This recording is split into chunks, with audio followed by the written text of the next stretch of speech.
माने 7 चौक 28, 2,80,000 सेना का समुदाय कुरुक्षेत्र के मैदान में पांडवों की ओर से इकट्ठा करा गया। दोनों सेना के मध्य में जब भगवान कृष्ण अर्जुन जी को लेकर के आए तो अर्जुन हाथ जोड़ करके आंख में आंसू लाते हुए कहने लगे, हे गोविंद, कहां लाके फंसा दिए? ये तो मेरे अपने हैं, ये पिता है मेरे, ये पितामह हैं। हे कृष्ण, हे द्वारिकाधीश, ये मामा है, ये फूफा है, ये मेरे गुरु हैं। क्या इनको मार करके इनके खून से रंगी हुई संपत्ति को लेकर के मैं प्रसन्न रह सकता हूं? हे कृष्ण, ऐसा पाप मत करवाइए। मेरा गांडीव गिरा जा रहा है, मेरे धनुष बाण, मेरे तरकस संभल नहीं रहे हैं प्रभु, क्योंकि ये मेरे सब अपने हैं। पिता है, पितामह है, मामा, फूफा, इनको कैसे मारूंगा मैं? रोने लगे, खूब रोए। रोते रोते भगवान कृष्ण को निवेदन किया। तब कृष्ण ने कहा, नास्ति धनुर्धर तेषां रुद्धौ करित्वा पर विलंबान अनुकूलो। आदि 14 श्लोकों से भगवान कृष्ण ने अर्जुन को समझाने का प्रयास किया है। अर्जुन को कहा कि हे अर्जुन, ये जो नाम और रूप है ना, वो हर जन्म में बदलता रहता है। नाम और रूप जो है वो हर जन्म में बदलता रहता है, लेकिन जो वास्तविकता है वो कभी बदली नहीं जाती महाराज। ये चेहरे से लग रहे हैं, शरीर से लग रहा है कि तुम्हारे पिता हैं, तुम्हारे पितामह हैं, तुम्हारे गुरु हैं, लेकिन वास्तविकता यह है कि मातौ पितौ भ्रातौ सखौ सार्वमेवं जगतो मया। अरे माता पिता भाई बहन गुरु सब मैं हूं, ये केवल चेहरे के नाते हैं बस। लेकिन याद रखना, यदि ये अधर्मी हैं तो चाहे गुरुजी भी हो, उनको भी तत्काल मार देना चाहिए अर्जुन। अगर कहीं वो अधर्मी हो, अधर्म के मार्ग पर वही कहीं चल रहे हो, तो यदि वो कहीं गुरु हैं तो उनको भी धर्म की रक्षा के लिए उनको मार देना उत्तम है। इसलिए अर्जुन गांडी उठाओ। और यहाँ करने वाले कौन है? अपने आप को समझ रहे हो क्या? अगर तुम मारोगे भी तो उसमें भी पुण्य मिलेगा, याद रखना, क्योंकि तुमने धर्म के लिए मारा। बोले महाराज मुझे समझ नहीं आ रही कोई बात, मारने से भला कैसे पुण्य हो सकता है? किसी का मर्डर करने से पुण्य मिल सकता है? बोले हाँ। ये बताओ, कारीसरा के चौक में कोई व्यक्ति किसी को मर्डर कर दे तो जेल मिलेगा क्यों? पुलिस आएगी, वो जेल लेके चली जाएगी। लेकिन वही मर्डर भारत और पाकिस्तान के बीच में हो तब वहां पुलिस लेके नहीं जाएगी, वहां तुम्हें परमवीर चक्र मिलेगा। लेकिन गांव में कालीसरा में यदि तुमने मारा तो तुमको जेल मिलेगा। यहाँ जेल मिलेगा और वहां तुमको सम्मान मिलेगा। ऐसा क्यों? मृत्यु दोनों जगह हुआ है ना, यहाँ भी मरा है और वहां भी मरे हैं। वहां भी व्यक्ति की मृत्यु हुई है और यहाँ पर भी व्यक्ति की मृत्यु हुई है। परंतु भारत और पाकिस्तान के बॉर्डर में यदि मर रहे हो तो वो धर्म के लिए मारा जा रहा है, और धर्म के लिए जहां मारा जा रहा हो तो वहां पर तो परम वीर चक्र मिलता है और गांव में जेल मिल जाता है। इसलिए अर्जुन, आप अपने स्वार्थ को लेकर के न अपने गुरु को मार रहे हैं, न अपने भ्राता को मार रहे हैं, न अपने फूफा को, मामा को, किसी को नहीं मार रहे हैं। ये केवल धर्म के अनुकरण करने के कारण ही तुम इनको मार रहे हो। इसलिए मारो, कोई दिक्कत नहीं, मारो, मैं आदेश कर रहा हूं। जैसे ही अर्जुन गांडीव संभाला, तरकस से बाण निकाले। देखते ही देखते, देखते ही देखते, देखते ही देखते कौरवों के सारे कौरव भस्मीभूत हो गए। 100 के 100 कौरव मारे गए।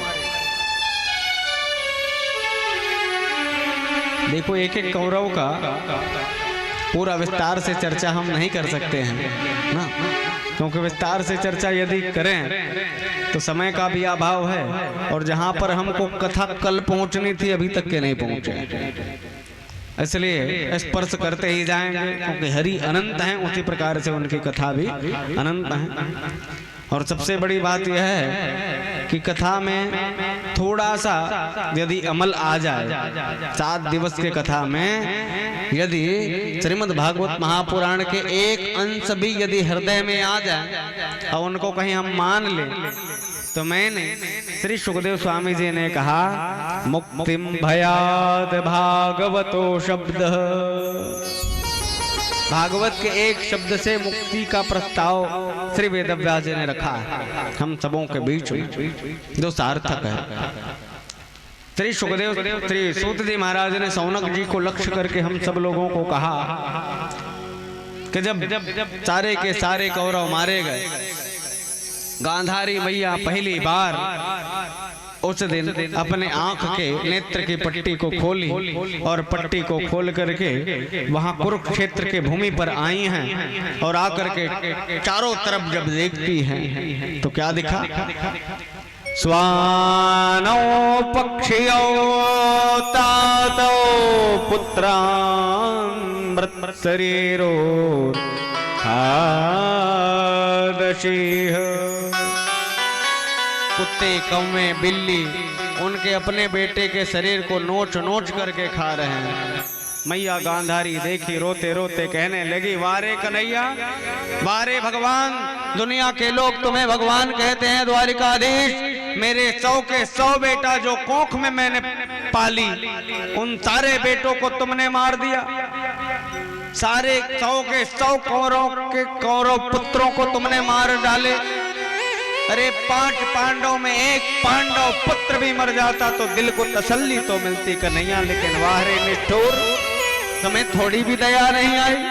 ऐसी कौन से भगवान की भगवत्ता है, धिक्कार है कन्हैया तुम्हें। मैया 7 दिन हो गई वहीं पर बैठी हैं, खाई पिए नहीं है। 7वें दिन सायंकाल का समय था, भगवान द्वारिकाधीश मंद मंद मुस्कुराते हुए वह आए हैं, और आकर के मैया गांधारी को प्रणाम करते हुए कहने लगे, मैया जो होना था वो हो गया, क्योंकि जो हो रहा है वो अच्छे के लिए हो रहा है, और जो होगा वो भी अच्छे के लिए होगा, और जो हो रहा है वह भी अच्छे के लिए ही हो रहा है। इसलिए मैया अब आपका कर्तव्य बनता है कि आप भोजन ग्रहण करें, अन्यथा जल तो पी ले, जल का तिरस्कार तो ना करें।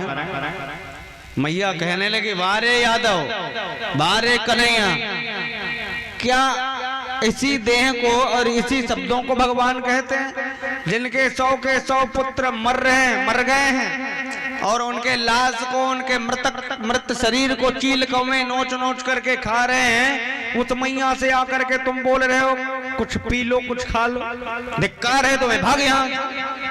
भगवान कन्हैया बिना शर्माए मंद मंद नमस्काराए मेरे द्वारिकाधीश वहां से पुनः निकल गए, और जैसे ही निकले 8वां दिन हुआ, 9वां दिन हुआ, 10वें दिन बीते, 11वां दिन जब हुआ ना तो जोर से भूख लगी, और जब जोर से भूख लगी तो वहां पर भोजन का प्रबंध मैया देखी, क्योंकि भूख का दुख ना दुनिया का सबसे बड़ा दुख है। मैया ढूंढने लगी कुछ है क्या खाने के लिए, खूब इधर उधर खोजने लगे, परंतु कुछ मिला नहीं। वहां पर एक बेल के वृक्ष थे, बेल के वृक्ष में एक बेल का फल फला हुआ था, तो दूर में होने के कारण हाथ वहां तक के नहीं पहुंच पाई। तब मैया क्या करी, एको पुत्रो सवा, एक अपने बेटे के लाश को खींचती हुई मैया लाई है, और ला करके अपने मरे हुए एक पुत्र के लाश के ऊपर दूसरे पुत्र के लाश को रखी। दूसरे पुत्र के शव के ऊपर तीसरे पुत्र के लाश को रखी, चौथे पुत्र, इस प्रकार से एक के बाद एक 7 पुत्र के लाश को रखती हैं और रख करके वह गांधारी मैया 7वें पुत्र के ऊपर में खड़ी हो जाती हैं और खड़ी होकर के बेल के वृक्ष से बेल के फल को तोड़ रही होती हैं। उसी समय भगवान द्वारिकाधीश मुस्कुराते हुए फिर पहुंच गए और कहने लगे, वाह मैया, मैंने तो अभी तक के जाना देखा सुना था, पुत्र भले ही कुपुत्र हो सकता है लेकिन माता कुमाता नहीं हो सकती हैं। ये क्या है? अपने पुत्र की भोजन की व्यवस्था के लिए माता स्वतंत्र हैं, अपने पुत्र के लिए भोजन की व्यवस्था मां करती हैं, ये सर्वजन विदित हैं। लेकिन मरे हुए पुत्रों के लाश के ऊपर एक बेटा के लाश नहीं, 2 बेटे के लाश नहीं, 7 बेटों के लाश के ऊपर खड़ी होकर के भोजन की व्यवस्था कर रही हो। धिक्कार है तुम्हें तो मर जाना चाहिए। आज तुमने यह चरितार्थ कर दिया कि पुत्र भले कुपुत्र हो सकता है, माता कुमाता नहीं हो सकती है। दुनिया मानते थे लेकिन आज के बाद ये दुनिया मानेगी, पुत्र भले ही कुपुत्र होता है लेकिन माता भी कुमाता होती है।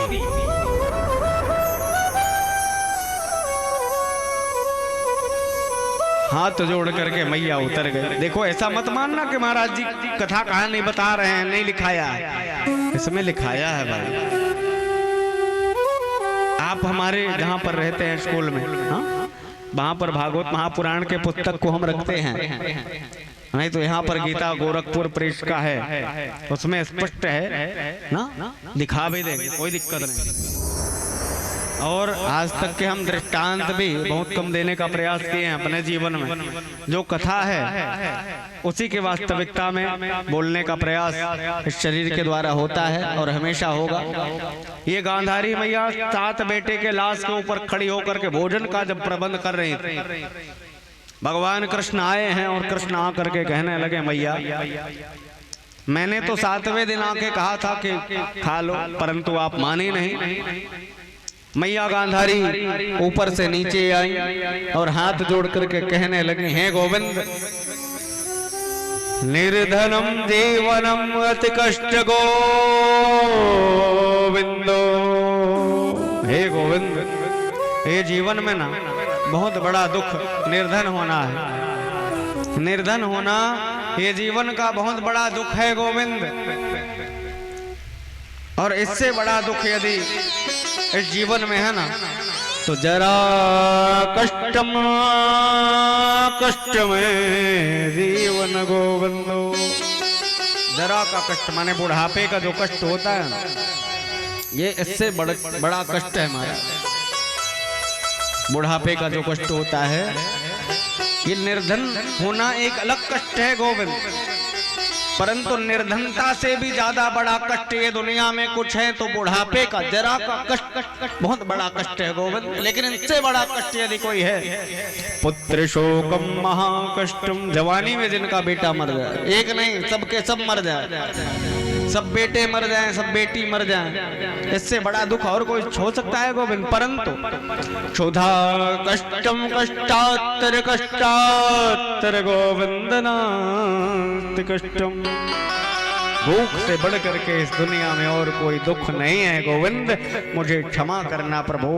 इस प्रकार से मैया गांधारी साष्टांग दंडवत प्रणाम कर गई और भगवान से क्षमा मांगती हैं। इसी दिन यह चरितार्थ हो गया कि भूख से बढ़कर के दुनिया में दुख कुछ भी नहीं है। इधर पितामह भीष्म बाणों की शैया में पड़े हुए थे, बाणों की शैया में पड़े हुए थे, अधमरा पड़े हुए थे। उनके ऐसे कोई अंग नहीं रहा था जिनके अंग में बाण ना बिंधा हो। रक्त रंजित हैं, पूरे शरीर में रक्त बह रहा है। लोगों ने पूछा, ये बताओ तुम तो गंगा जी के पुत्र हो पितामह भीष्म, ईमानदारी के साथ बताओ तुम पाप तो नहीं किए हो, क्योंकि अभी तक विवाह नहीं किए हो ना, ब्रह्मचर्य व्रत का तुमने पालन किया। लेकिन ईमानदारी के साथ बताओ, अंत काल में जैसे गति होती है, जैसे जब मरते हैं कोई आदमी, कहीं जीव आ जाए उसमें कीड़ा लग जाए तो क्या कहते हैं? क्यों कीड़ा लग जाए तो क्या कहते हैं? मरने के समय कोई व्यक्ति के शरीर में कीड़ा लग जाए तो क्या कहते हो भैया? ये पापी आदमी है कहते हैं कि नहीं कहते? क्यों?